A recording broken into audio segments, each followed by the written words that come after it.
I'm going to start with you, Dr. Kerida McDonald, because we're looking in this segment at Rastafari Act, constitutional and law rights. But before we get to that, of course, this segment of the program is focusing on also the work that the RMO is doing in this regard. So remind our listeners about what the RMO is and the work that you have done so far and what you're looking at completing now or achieving, if you will. Yes, give thanks, Sister Cabo. So the RMO is an umbrella organization of 14 mansions and organizations of Rastafari. It's 3 years in the making. There's a signed constitution, which makes this an important milestone for the Rastafari community in Jamaica. And it has really been taking on the mission of and heeding to the call of His Majesty to organize and centralize. And that is a very significant effort at this juncture for the Diamond Jubilee. And that is kind of the theme even of the Diamond Jubilee commemoration about organize and centralize.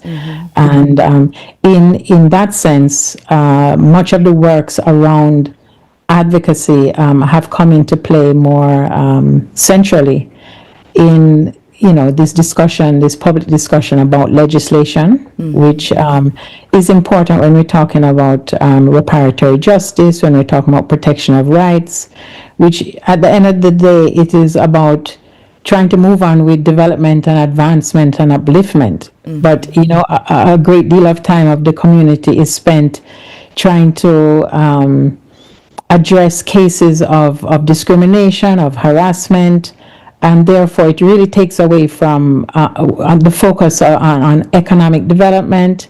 And of course there is much that needs to be attended to in terms of reparatory justice. And Honorable Priest Lamont, the discussion, of course, kind of crescendoed again, because from time to time we get back to this space. I know that the ongoing work by the RMO has been intense over the last few years, but that we saw a spike in this conversation about Rastafari rights, about constitutional and law rights, if you will, and especially against a backdrop of what has happened in St. Kitts, Nevis. Tell us about that, what you saw happening in St. Kitts, and why do you think that this is once again stoking the conversation here in Jamaica? All right, thanks much, Sister Kabo. When we look at what's happening in St. Kitts, we realize that there are entrenched laws in their Rastafari sacramental rights, where we have seen that in Jamaica for more than 10 years now, we still have not seen any great inclusion for Rastafari, for economic development, for reparatory justice. While we see in St. Kitts, they have made provision for tax relief, for access to licensing. Let's say if a Rastafari was to seek a license for a cannabis license, we have no special access or approach. There is no tax relief, and there is no set system to allow us as Rastafari to access these things, particularly in the area of reparatory justice, to show any kind of recognition for the kind of atrocities that we have faced, the discrimination that we have faced. And in St. Kitts, that government has looked at those things, the quantity, the long-standing discrimination that Rastafari have received, and they have made provision in their legal system for reparatory justice to be served to the Rastafari community. And we would hope for that in Jamaica, that the Jamaica government, being the cradle of the Rastafari culture, the praise and worship of Rastafari, we would expect that the Jamaica government would be leading the charge in making ingrained legal settings settings where, the police will be given a specific mandate on how to treat Rastafari according to the sacramental rites. We are still seeing great harassment on the streets as you move with your sacrament. Police at their own will can determine.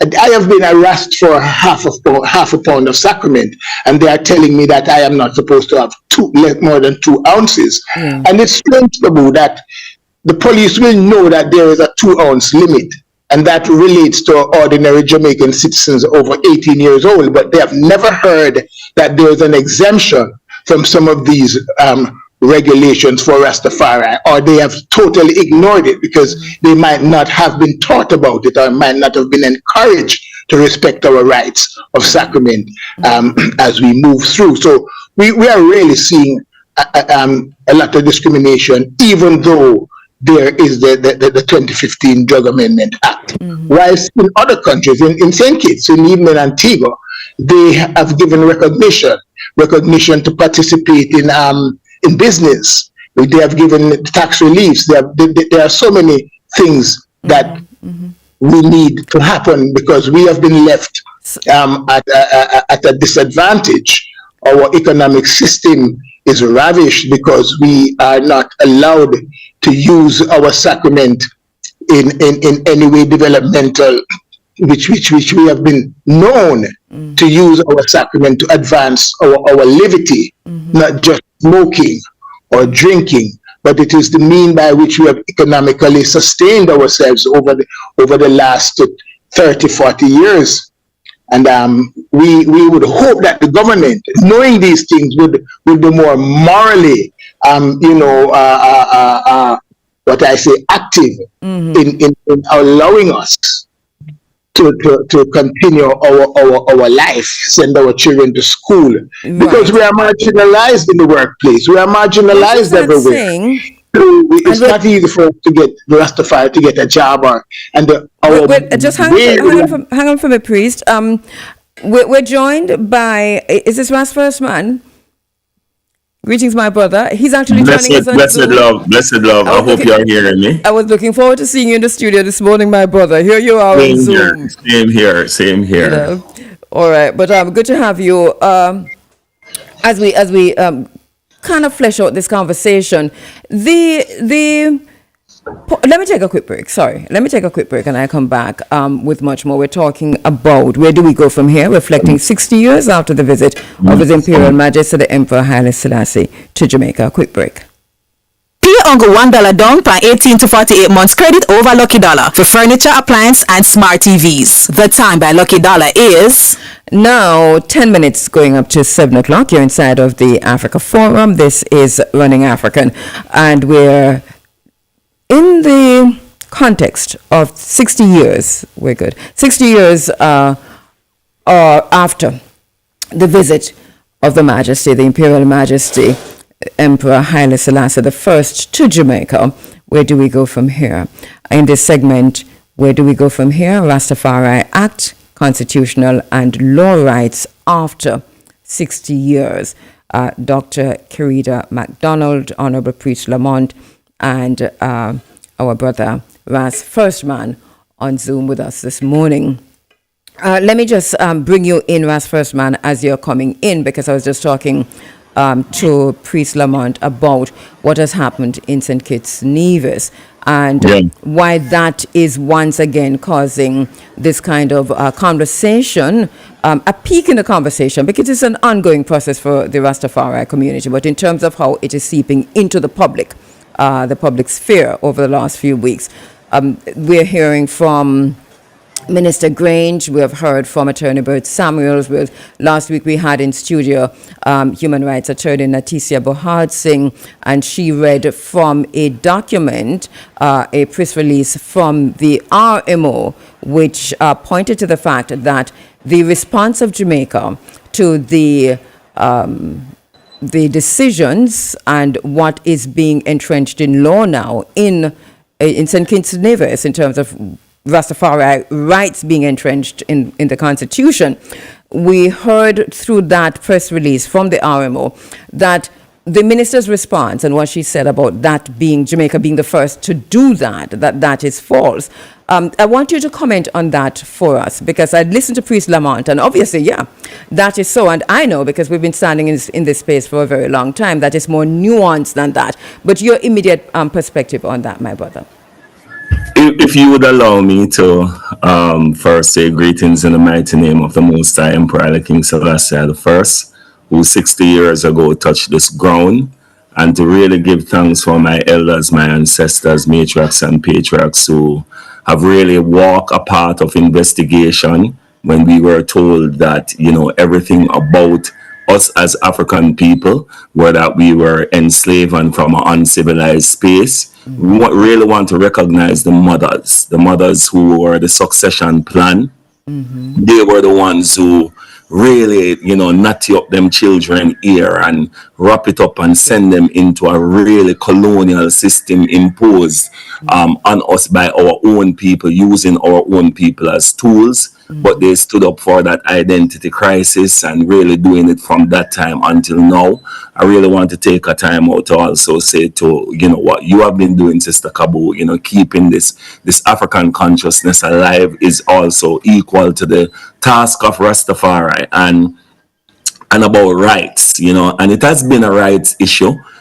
Taking the steps of our father, Emperor Selassie I and Empress Menen, right, to defend the rights of Ethiopia against these Italians, and then for us to see that and be inspired by that. Yeah. And for, Leonard P. Howell and Dunkley and all of these other ones, that stood in that space in that time. We really want to take this moment to recognize our ancestors who have gone behind us, those who are before us, those who stand to our right and to our left in this moment. Ashe.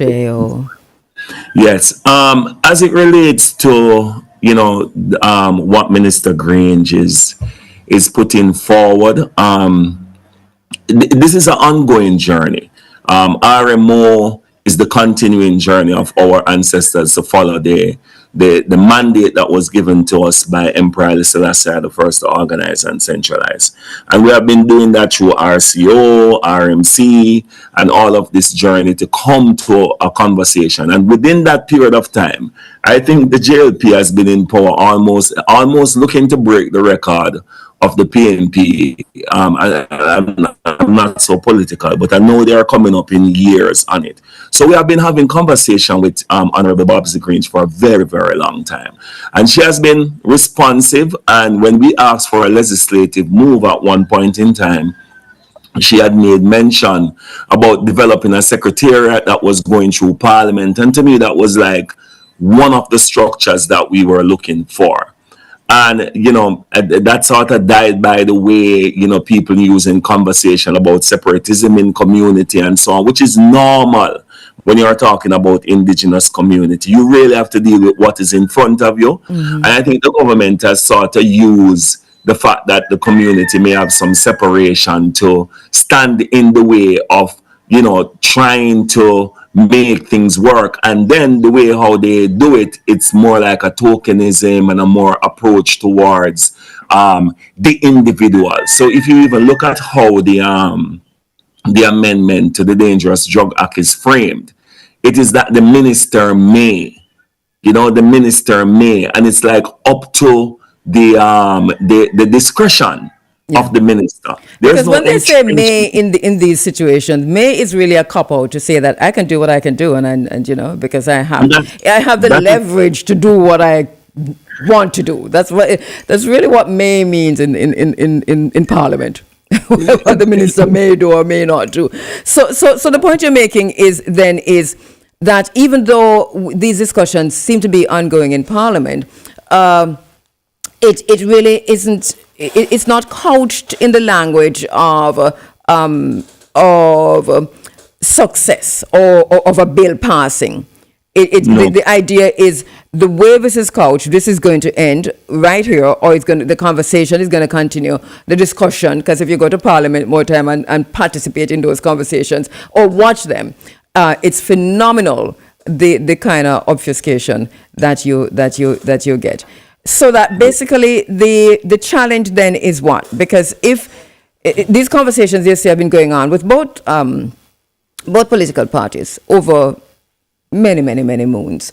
But as far as where St. Kitts is, regardless of what the minister has said, Jamaica has not gone there. Jamaica is not there. This is what you're saying. Well, Jamaica is still personal. It's still personal and not an entrenched legislative approach. And that is the issue that we're having. What do you mean by personal? So, in other words, as I say, Honorable Mark Golden himself would admit that it's really the Obama administration and legalization of states which made the brave move to try and, do something with ganja here in Jamaica, the land of ganja. But Rastafari was an add-on. It was an add-on, not carefully thought out. It was an ad hoc kind of thing. And then everybody, it's up to whether or not the minister themselves want to do something. It's whether, so it's not something that is entrenched across the political landscape. It's really something now that is really up to the minister. And it's very egotistic. It's like, okay, I made the decision to do that. And it's, almost like a campaign trail build up conversation. And there's none of them that can really deny that. Yeah. It's a very, very personal aggrandizement of their mission and what they are doing and, self-praise kind of thing. If they want it to be best, it has to be entrenched. It has to be something that is legislative, and it has to be something that is enforced. It's just Monday gone of this week, ancient Rastaman in St. Elizabeth out of earthquake camp, and earthquake, right? And these people have been locked up for 32 pounds of ganja, and we have to constantly be in the court fighting against this. Give thanks to Brother Marcus Goff, unrelentlessly fighting, yes, with some success, but the nuance and the annoyance. So for Honorable Babsy Grange to really say what she has said, it's really uninformed, and it's really like defending the paperwork and not the reality.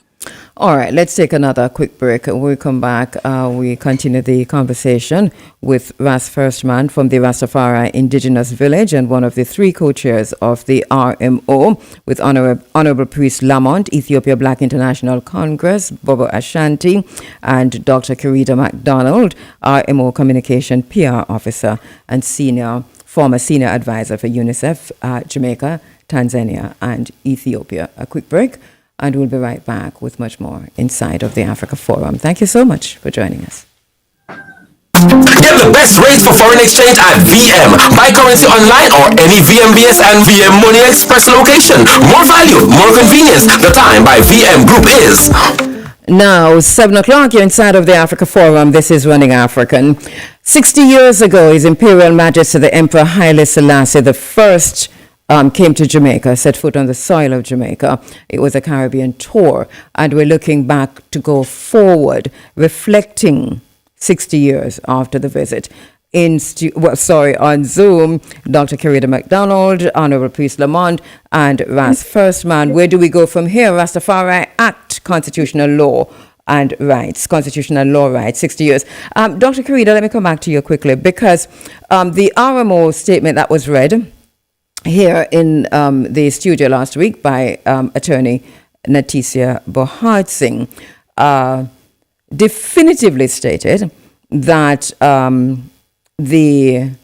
what's happened in St. Lucia in terms of Rastafari rights being entrenched in the Constitution has not happened in Jamaica, that the minister, in saying that Jamaica was the first to do that, erred. As a matter of fact, the language was pretty strong because it says that's false.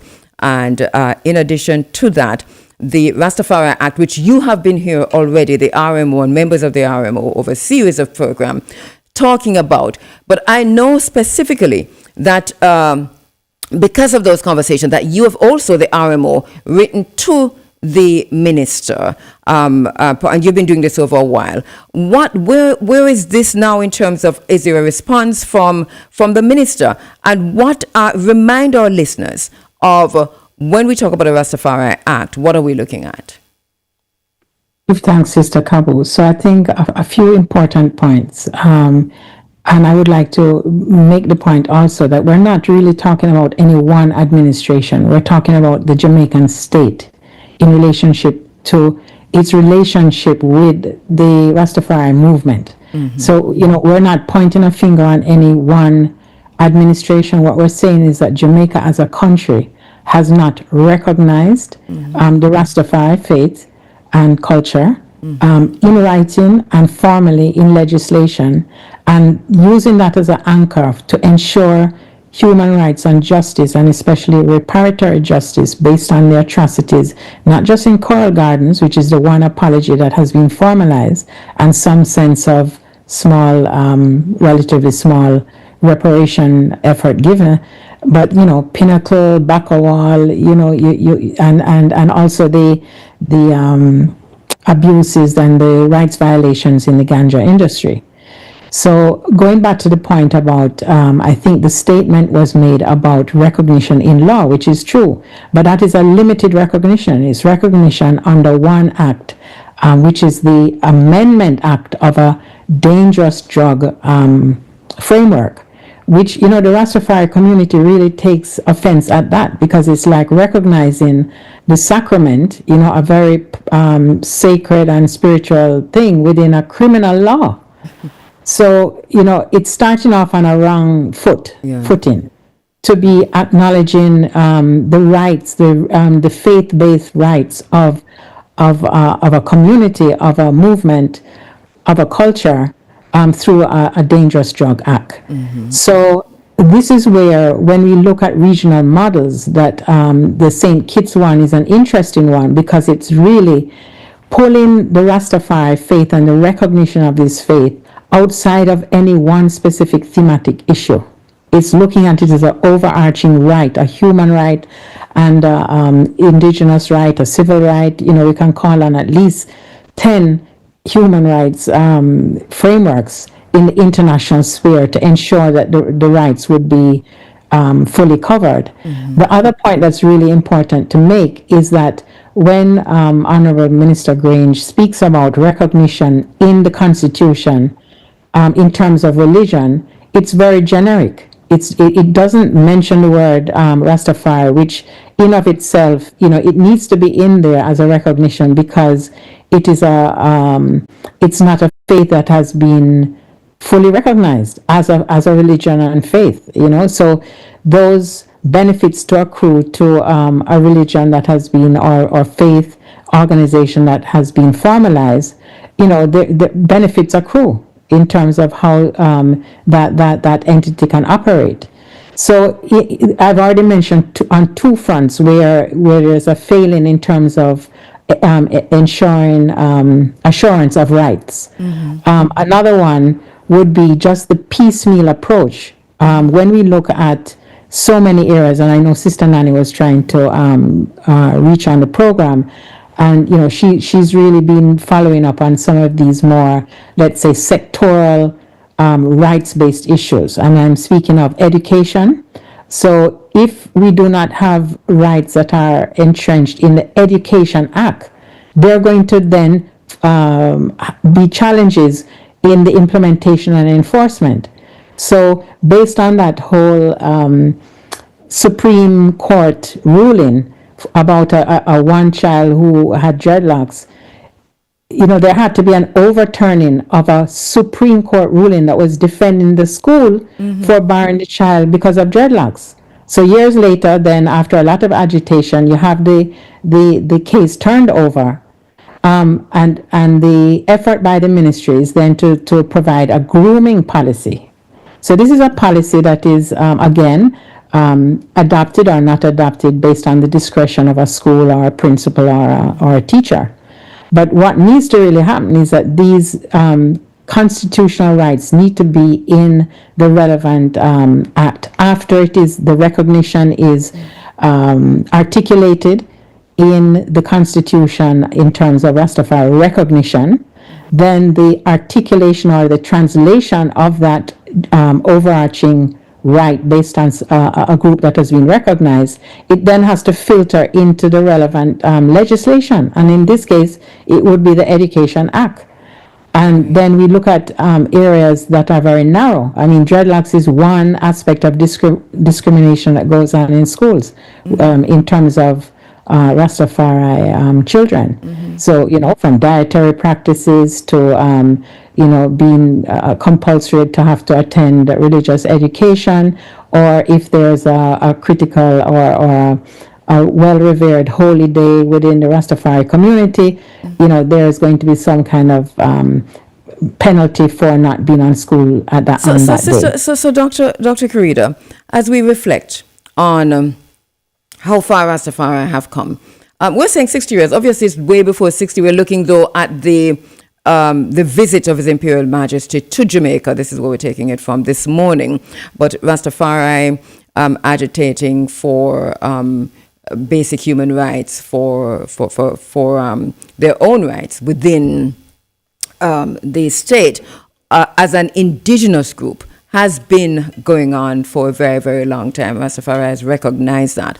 As you look back, to reflect then, if you will, on what has happened over the years to where we are now, I hear you saying that there are little gains, but the umbrella, the decision that needs to be taken, the legislations that need to be in place, that these are not necessarily, they're pitchy-patchy. One here in education, one probably over there in justice, one probably over there in health and so on. So what would the Rastafari Act do differently to ensure that we are close to, or even way ahead, if you will, of what St. Kitts has done in entrenching Rastafari rights in the Constitution, outside of just in law here and there?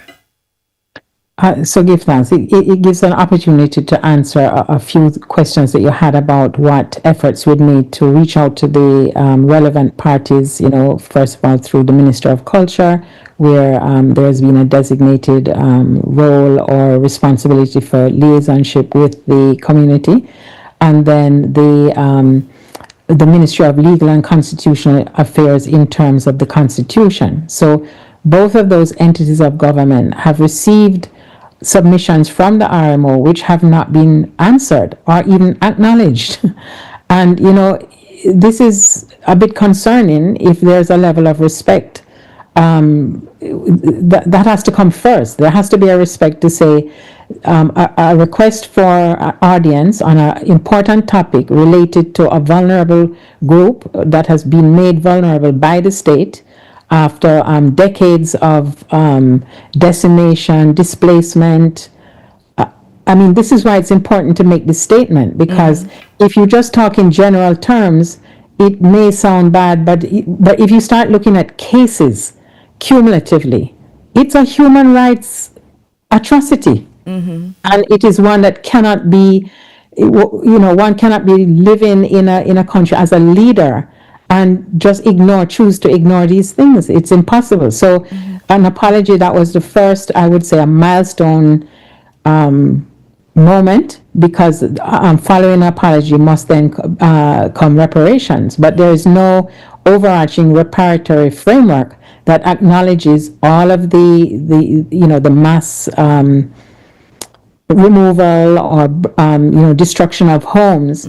So how does a community really get back on the ground? So this is where, when you ask what is the difference, it is asking for, first of all, an official recognition of a faith that's not yet specified or identified in terms of their identity, and allowing that group to actually define what they are and their identity. So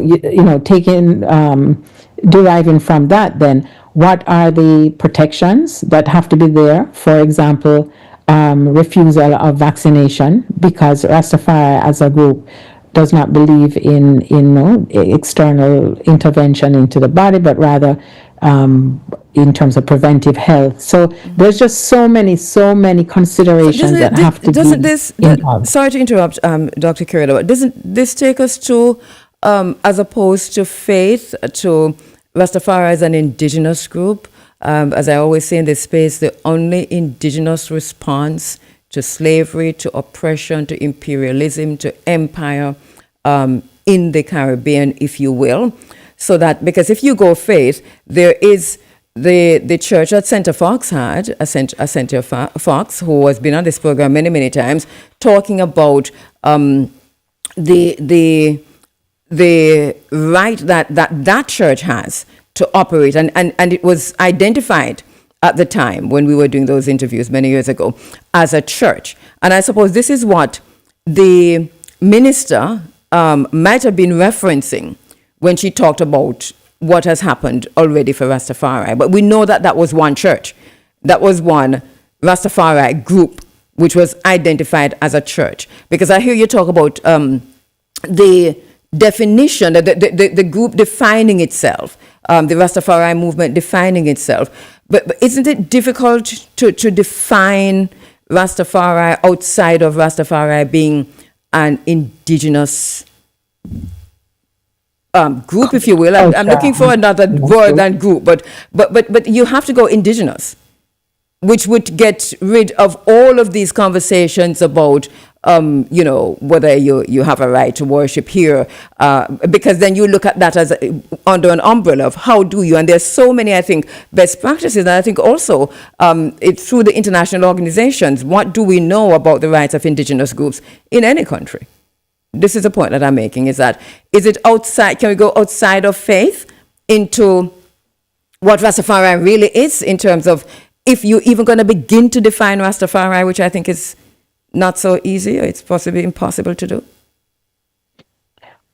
I mean, it's not that impossible, and yes, the group should identify and define themselves. But anyone who has a love for Rastafari, in not too long a time, they can explain what this liberty looks like. From a spiritual point of view, from a health point of view, philosophical. It's not really hard to put a finger on what this faith is about and the divinity of His Majesty. So I don't think if one wants to define this homegrown group, and this is a group that, in terms of the word indigenous, and I would ask First Man to bring his perception into this, but there is a lot to do with that definition of indigenous in terms of the geographic, which I think we should steer away from. But in terms of being an indigenous culture that has defined itself and emerged, it has emerged out of that situation of the recognition of His Majesty as a black king, coming out of independence and post-colonial era. All of the context that brought Rastafari into being, Marcus Garvey and all of his prophecies. So I would love if Honorable First Man could bring his view into this, but I don't think that it is difficult to just define. Just before First Man do that, let me take a break, and we have Priest Lamont. So First Man, just hold your horses 1 minute for me, and then I'll go to Priest Lamont when we come back, and then come straight to you. We're going to be taking a quick break. We'll be back with much more inside of the Africa Forum. It is Running African. Say yes to living the life you love with your family with health and life insurance from Sagicor Life. The time by Sagicor Life is 7:15. Maypen, are you ready to get your town clean? The National Solid Waste Management Authority will be taking over Maypen right at the old police station with an exciting Earth Day celebration. Irie FM, the People Station, will be live on location from 12 p.m. to 3 p.m. with all the giveaways, energy, and community spirit. Yes, them up Irie FM. As we clean up the town center and learn about proper solid waste disposal.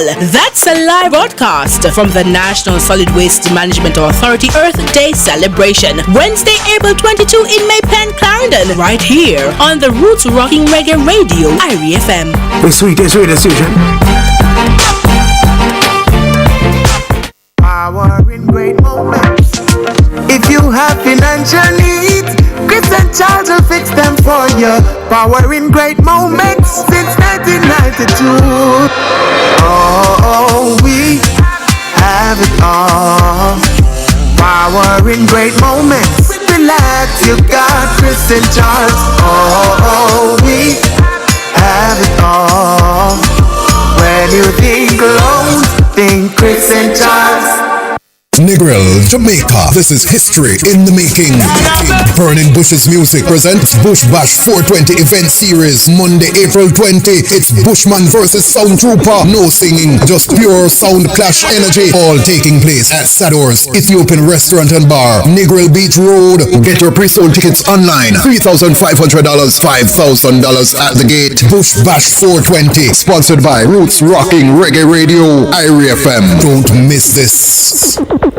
All right, we're back with you inside of the Africa Forum, and 60 years since a visit of His Imperial Majesty the Emperor Haile Selassie to Jamaica. Where do we go from here? Reflecting 60 years after. In this segment, looking at the Rastafari Act, constitutional and law rights 60 years after. Priest Lamont, just before we go back to Ras First Man, a text has come in, and I'm getting many texts, by the way, but I'm going to read this one and have you respond to it because it directly connects to what we're saying here. It says, Rastafari is protected under Jamaica's charter. The person, first of all, says, my thoughts. And it says, Rastafari is protected under Jamaica's charter through freedom of conscience and protection from discrimination based on creed. The issue is not absence in law, but consistency in application. If we are to point to regional developments, the real question is how Jamaica moves from broad constitutional protection to meaningful lived recognition of Rastafari rights and practices. Your response to that? Turn your microphone on, Priest. We're not hearing you. We're seeing you now too, good, but we're not hearing Priest Lamont. I'm not quite sure why. I think it has to do with your microphone. No, not hearing Priest Lamont at all. All right, let me see if we can get a response to that. In the meantime, from Ras First Man. Okay, so it is not you on Zoom. This might be our issue because I'm not hearing you. Dr. Kerida, are you there? Let me see if you can respond. There you go. It's not you either. I'm so sorry. All right. Help me out here, Peter, because I'm not sure what's happening, but because I'm not hearing our guests who are on Zoom. But in the meantime, getting lots of messages coming in. Thank you so much. All right, a text says, the act need to have mandatory language where the minister shall, and the powers of legislation should be cross-cutting in the various ministries that impact the community, culture, justice, and education.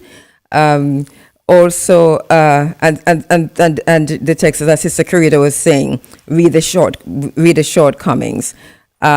Quite a few texts coming in. Thank you so much, Andy. All right, let me see if we have now the sound up. Peter, we're not hearing our guests on Zoom, so if we could check that out for us. Please, let me see if I'm hearing you now.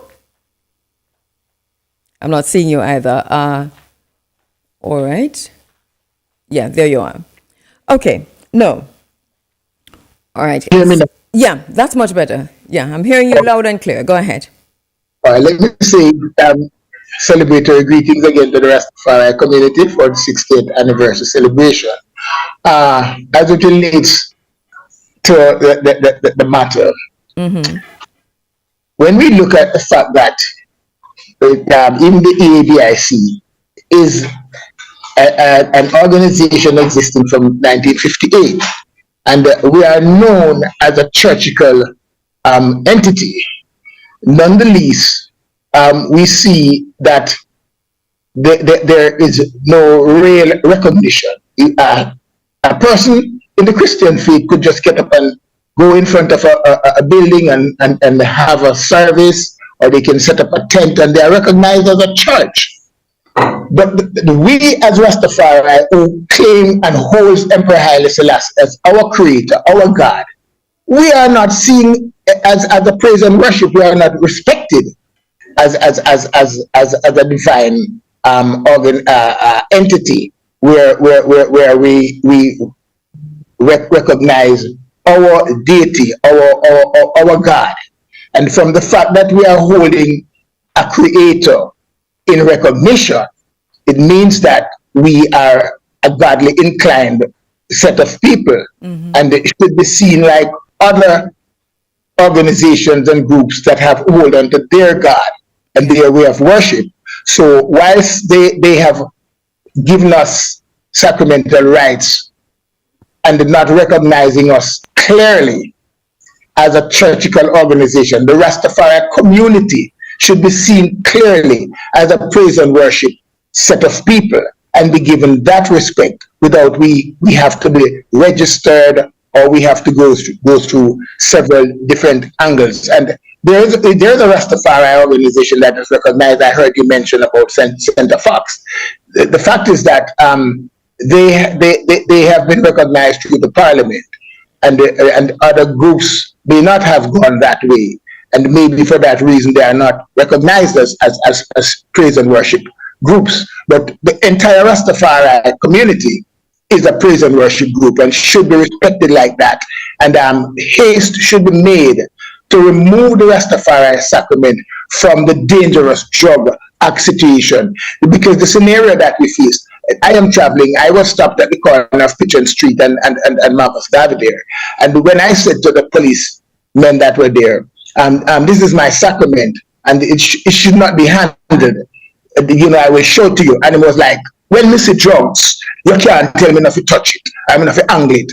And I'm saying, that's how you describe my sacrament? Yeah. If it were the bread and wine of the Catholic Church or some other organization, would you deal with it that way? And they were like, you can't tell me what to deal with drugs. So I'm saying these are things that need to be addressed and to be entrenched in the legal system. A mandate, a force order, a public education system where the police as well as the entire Jamaica community should be educated and informed of the Rastafari rights, being that it's something that, especially when it comes to the ganja rights, remember we have been persecuted for many, many years, and now we have created a law to say we are not to be persecuted, but it's not published to the wider public or even to the police who we have to interface all the time on the streets.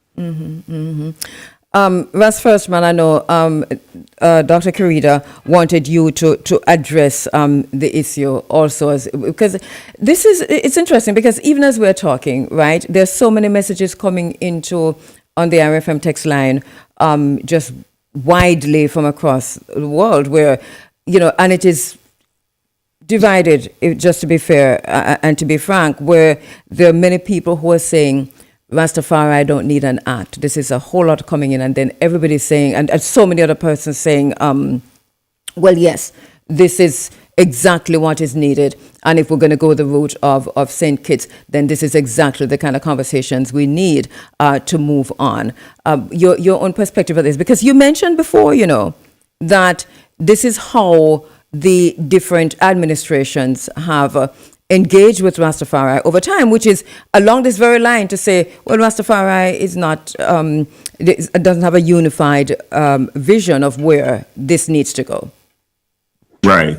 And just to let you know, I put in the chat that I may be changing device, but are you hearing me clearly now? Hearing you loud and clear. Okay, beautiful. So I hope I get this answer out. Yeah. Now, on the topic of, you were asking for the word, right? And the word is really people. We are indigenous people. We can't be coming. You can't go somewhere coming. Oh, let me just close this one. All right. So we have you in two places. All right. Yeah. Yeah, I closed in this one now. Right. Go ahead. Yes. Okay. So you can't be coming from somewhere going nowhere. You have to be coming from somewhere. Yes. And that's what Rastafari has claimed. We are before colonialism, and that's what we stand on. There's absolutely no part of our community that can deny that. However, it is a layered process. Layered process in the sense that when you look at the indigenous people rights coming out of the United Nations, the fact of the matter is that the state the state should ensure that whatever route Rastafari wants to take or indigenous communities want to take to liberate themselves, to ensure that they stand on their own grounds, the state, through their focal institution like Ministry of Culture and so on, they must make those provisions. So, for example, if the Bubba trying to see themselves as a churchical order, and that's what they see, then there should be nothing stopping any indigenous community, because you said something profound as well. What are the best practice examples? And the best practice examples are there when you look at the Native American First Nation people of Canada. Everyone has made their own sort of approach, and what has to happen from the government side is that all of the approaches need to be facilitated. It's the same thing with Emperor Haile King Selassie I. As he moved in Ethiopia into what we call the modern era, he still had to ensure that all indigenous practices were preserved. So the conversation is about preserve, evolution, advancement of a community, and this is why it's interministerial. It has to be something that people are open to allow. Indigenous people are not people you can place in a box and say they have the right. That's what it is coming from. These are indigenous, meaning that you have the right to advance your own mission the way how you see fit. And when the government deals with us and try to say that you're separated, you're this, you're that, there is absolutely no group that is indigenous across the world that has one approach to anything at all. Yeah. None. And that's the bottom line.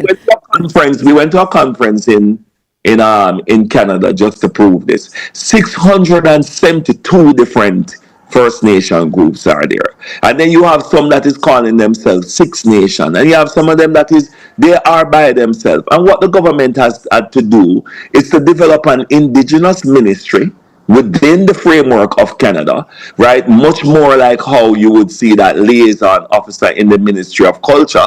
But you walk to the Ministry of Culture and see the cubicle that liaison officer have. It is not a budgeted space. And that's the biggest problem that we have, that everything that is being done here lacks budget.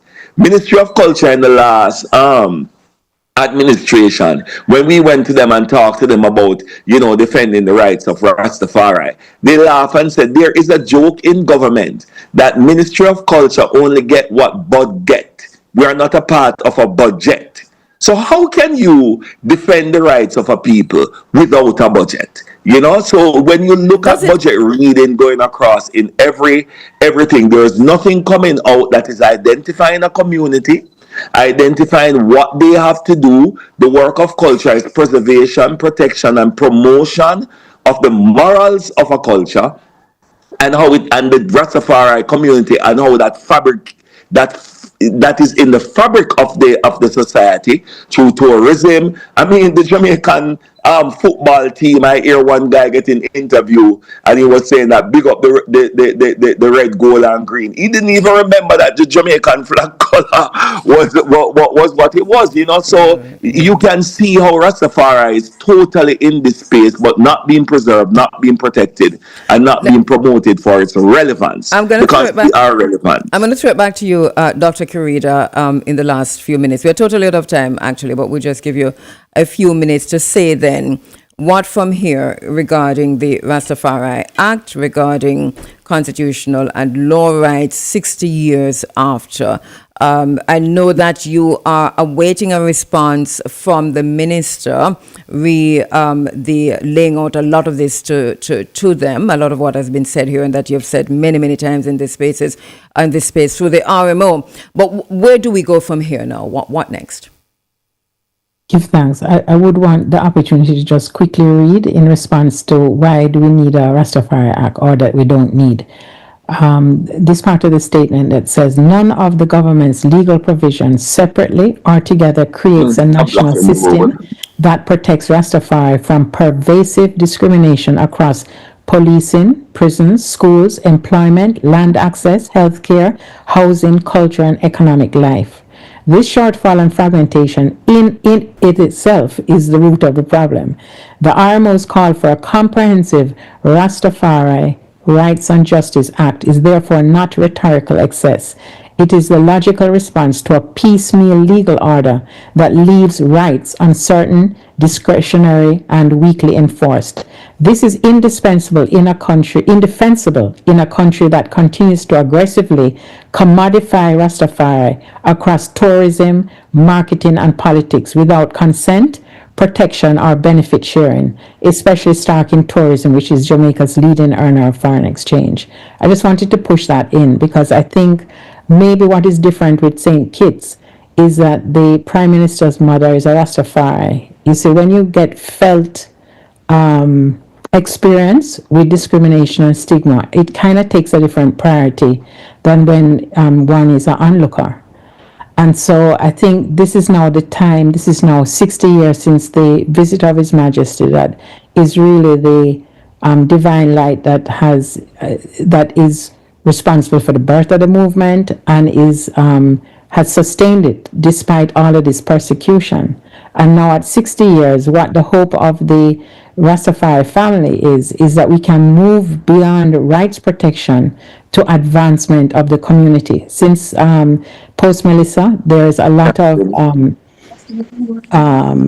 important plans that are in place, and there's needed for reparatory justice and support to really fulfill the Rastafari creed, and where Rastafari can actually play a role in Jamaica's recovery, because Rastafari has never tried to support only those that share the same culture and faith. It has always been a defender of the rights and champion of the rights for the grassroots and the oppressed.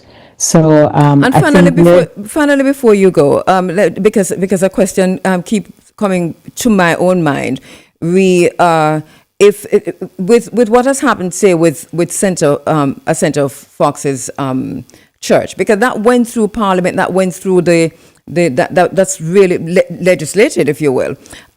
If there are Rastafari mansions and houses that want to identify in the way that Ascension, or over time identify in the way that Ascension Fox's churches identify, do they have the very same recourse? Can they go through the same process to be then legally recognized through law in the way that Ascension Fox's church has been recognized?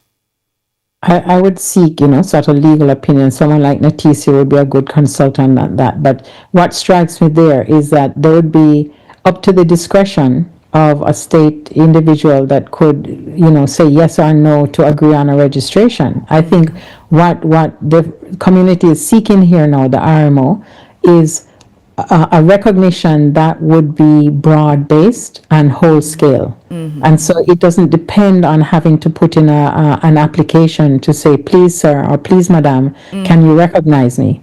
It's recognition that is given, and acknowledged, and therefore all multi-sectoral legislative pieces will take off from there. So what we're really seeking is audience, a response to the letter, and working together. It is in the interest. Rastafari is such a beacon of light and recognition of Jamaica internationally. So with support, it's not something that's a negative thing. This is what I can't. If the more that intellectual property rights of Rastafari is recognized, it's not just supporting the entire community and those that are influenced by it, but Jamaica as a whole. But where is the sort of justice and ensuring that the benefit sharing is assisting with the needs of the community, especially the elders who have been persecuted, and now there's an appropriation of the same said culture. We have to do better as a Jamaica right now. And just to underscore, the RMO is now asking for audience with the relevant ministry, which is the Ministry of Culture, and a response to a letter that has been sent to the ministry. I think more than once this letter was sent. And also, you said three things. So audience...